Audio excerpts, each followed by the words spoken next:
জীৱনত যদি আপুনি ভাল ধৰণে সফল হ'ব বিচাৰিছে তেন্তে আপুনি নেটৱৰ্ক বনোৱাটো অতিকে প্ৰয়োজনীয় কাৰণ নেটৱৰ্কৰ বাহিৰে আপুনি জীৱনত কেতিয়াও সফল হ'ব নোৱাৰে কাৰণ যদি আপোনাৰ ওচৰত ভাল এটা নেটৱৰ্ক নাথাকে তেন্তে আপুনি ভাল ধৰণে বিজনেছ কৰিব নোৱাৰিব আপুনি যিকোনো ক্ষেত্ৰত নেটৱৰ্কৰ প্ৰয়োজনীয় নেটৱৰ্কটো সহজতে বুজিবলৈ গ'লে Suppose আপুনি এখন দোকান খুলিছে তেন্তে আপোনাৰ ওচৰত লাগিব কাস্টমাৰ আপুনি নেটৱৰ্ক বনাব লাগিব আপুনি এখন স্কুল খুলিছে প্ৰাইভেট স্কুল খুলিছে তাত আপোনাৰ ষ্টুডেন্ট লাগিব গতে ষ্টুডেন্টৰ এটা নেটৱৰ্ক লাগিব গতিকে আপুনি লাইফত যি ক্ষেত্ৰতে নহওক আপুনি নেটৱৰ্ক বনোৱাটো অতিকে প্ৰয়োজনীয় হৈ পৰে গতিকে আপুনি লাইফত যদি নেটৱৰ্ক মাৰ্কেটিং বিজনেছৰ লগত জড়িত হৈ আছে তেনে পাঁচটা ভুল কেতিয়াও নকৰিব বা আপুনি যদি ভাল ধৰণে নেটৱৰ্কিং বনাব পৰা নাই আপুনি এখন দোকান খুলিছে দোকানলৈ আপোনাৰ কাস্টমাৰ নেটৱৰ্ক বনাব পৰা নাই তেনে এই ভিডিওটো আপোনাৰ বাবে লাইফত এই পাঁচটা ভুল যদি আপুনি জীৱনত কৰি আছে তেন্তে আপুনি কেতিয়াও সফল নেটৱৰ্কাৰ হ'ব নোৱাৰিব Hello everyone I am Moyura number 1 হৈছে যে যোগাযোগ নম্বৰ নোলোৱা Maximum মানুহে ডাইৰেক্ট সেলিং বা নেটৱৰ্ক মাৰ্কেটিং ইন্ডাস্ট্ৰি জড়িত হৈ যোৱাৰ পাছত তেওঁলোকে কি কয় ফাৰ্ষ্টতে হোম মিটিং কৰিবলৈ লয় আৰু হোম মিটিং কৰিবৰ কাৰণে তেওঁলোকে যাক ভৰাই দিছিলে তেওঁ কয় যে তুমি এখন হোম মিটিং ক্ৰিয়েট কৰা আৰু তেওঁ হোম মিটিংখন বেলেগ ঘৰত যেতিয়া ক্ৰিয়েট কৰে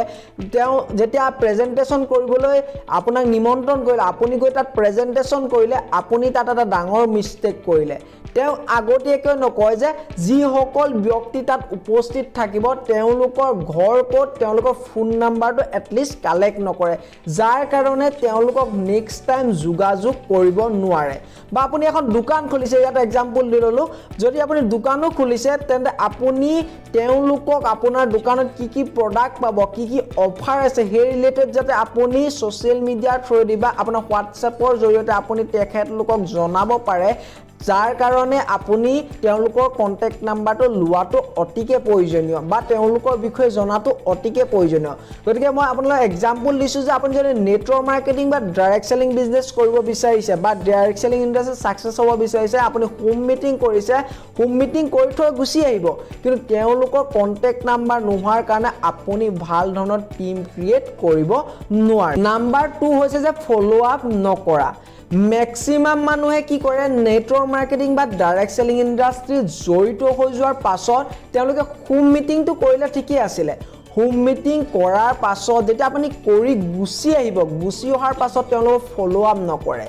তেওঁলোকে ফলো আপ কৰাৰ আগত আপোনালোকক দুটা কথা আপুনি ক্যাটাগৰীত ভাগ কৰি ল'ব যদি আজিলৈকে আপুনি ফলো আপ কৰিছিলেও আপুনি সাকসেছ হোৱা নাই তেন্তে হয়তো এইটো আপুনি ভুল কৰি থৈছে যিটো ভুলৰ কাৰণে আপুনি নেটৱৰ্ক মাৰ্কেটিংত আপুনি যিমান ভাবিছিল তাতকৈ হিমান ডাঙৰ টিম এটা ক্ৰিয়েট কৰিব পৰা নাই কাৰণ আপুনি ফলো আপ কৰিব কেনেকে ধৰণে সাপোজ নেটৱৰ্ক মাৰ্কেটিংত হয়তো আপোনাৰ যেটো ইন্ডাস্ট্ৰি লগত জড়িত আছে সেই ইন্ডাস্ট্ৰিটো হয়তো প্ৰডাক্ট বেছ ইন্ডাস্ট্ৰি গতিকে তাত প্ৰডাক্ট থাকিবই লাগিব গতিকে আপুনি যেটো ইন্ডাস্ট্ৰি লগত জড়িত হৈ আছে সেই ইন্ডাস্ট্ৰিটো যিসকল ব্যক্তিক আপুনি প্ল্যান প্ৰেজেন্টেচন কৰিলে আপুনি প্ল্যান প্ৰেজেন্টেচন কৰোতে তেওঁলোকৰ ইন্টাৰেষ্টটো আপুনি গম পালে যে কোন সকল ব্যক্তিয়ে প্ৰডাক্ট ইউজ কৰিব বিচাৰিছে বাট আপুনি প্ল্যান শো কৰোতে বা প্ল্যান শো কৰাৰ পাছত প্ৰডাক্ট লৈ গৈছিলে তেওঁলোকৰ এখন লিষ্ট বনাওক আৰু যি সকল আৰু এটা ক্যাটাগৰী আপুনি ভাগ কৰিলে যি সকল আপোনাৰ বিজনেছৰ লগত জড়িত হ'ব বিচাৰিছে বা নেটৱৰ্ক মাৰ্কেটিং বিজনেছটো আপুনি যেটো বিজনেছৰ লগত জড়িত হৈছে সেই বিজনেছটো কৰিব বিচাৰিছে তাৰ এটা ভাগ বনাওক আপোনাৰ এটা আইডিয়াটো থাকিব তাৰ পাছত আপুনি তেওঁলোকক ফলো আপ কৰা ষ্টাৰ্ট কৰক ম্যাক্সিমাম মানুহ এখিনি কৰাটো দূৰৰ কথা তেওঁলোকে হোম মিটিং কৰিলে ফলো আপ কৰিবলৈ বাদ দিয়ে যদি ফলো আপে নকৰে তেন্তে আপোনাৰ কেতিয়াও ৰিজাল্ট নাই কাৰণ যদি আপুনি এজন সফল নেটৱৰ্কাৰ হ'ব বিচাৰিছে এইটো ভুল কেতিয়াও নকৰিব নাম্বাৰ 3 হৈছে যে ৰেফাৰেল পাৰ্টনাৰ্ছ নেটৱৰ্ক মাৰ্কেটিং বা ডাইৰেক্ট সেলিং ইণ্ডাস্ট্ৰিত হোম মিটিং কৰাৰ পাছত যেতিয়া আপুনি ফলো আপ কৰিলে কোনোবা এজন ব্যক্তি ফলো আপ কৰাৰ পাছত তেওঁ যদি কয় যে মই আপোনাৰ প্ৰডাক্টহে ইউজ কৰিব বিচাৰিছোঁ কিন্তু মই আপোনাৰ বিজনেছটো কৰিব বিচৰা নাই তেন্তে আপুনি সেইখিনিতে সীমাবদ্ধ হৈ নাথাকিব কাৰণ তেওঁক এটা প্ৰশ্ন কৰিব যে আপুনি সাপোজ যিটো মোৰ কলগেট সাপোজ তেওঁ কলগেটটা ইউজ কৰিছে আপুনি যিটো মোৰ ইণ্ডাষ্ট্ৰি কলগেটটো ইউজ কৰিছে এই কলগেটটো কিয় আপুনি ইউজ কৰিব বিচাৰিছে তেন্তে তেওঁ এটা ৰিজন ক'ব তেন্তে আপুনি তেওঁক ক'ব যে ঠিক আছে আপুনি আমাৰ বিজনেছটো চাই কেনেকুৱা পালে তেন্তে তেওঁ ক'ব যে বিজনেছটো ভালেই আছিলে কিন্তু মই বৰ্তমান কিবা কাৰণত কৰিব নোৱাৰো তেন্তে তেওঁক কওক যে আপুনিটো কৰিব নোৱাৰে ঠিক আছে কিন্তু আপোনাৰ ৰিলেটেড বা আপোনাৰ ঘৰৰ কোনোবা ব্যক্তিয়ে এই প্ৰডাক্টটো আৰু এনেকুৱা ধৰণৰ প্ৰবলেম আছে নেকি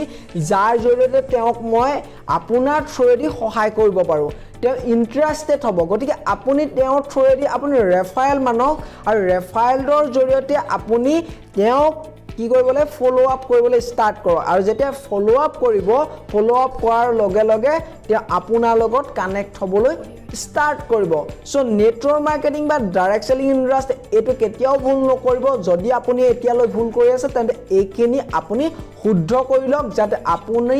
ভাল এটা টিম ক্ৰিয়েট কৰিব পাৰে নাম্বাৰ 4 হৈছে যে 24 ঘণ্টাত এটা মেছেজ নেটৱৰ্ক মাৰ্কেটিং বা ডাইৰেক্ট সেলিং ইণ্ডাষ্ট্ৰিত ম্যাক্সিমাম মানুহটো জড়িত হৈ যায় কিন্তু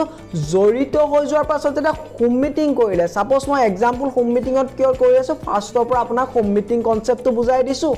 যাতে আপুনি সহজতে নেটৱৰ্ক মাৰ্কেটিং ইণ্ডাষ্ট্ৰিত যিখিনি ভুল কৰি আছে সেইখিনি যাতে আপোনাৰ ভুল নহয়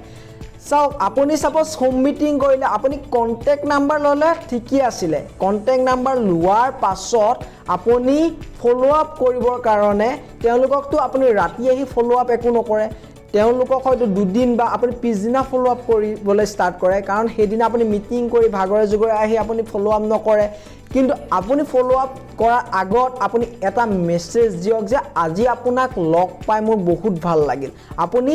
ফোন কৰিব নালাগে এটা মেছেজ দিয়ক যে মোৰ নাম আমুক আজি আপুনি হয়তো মোৰ মিটিংখন চালে গতিকে মিটিংত আপোনাক দেখি মোৰ ভাল লাগিলে আৰু আপোনাক মই কালিলৈ আপোনালৈ এটা কল কৰিম তেন আপুনি হেজন ব্যক্তিক এটা টাইমো দিলে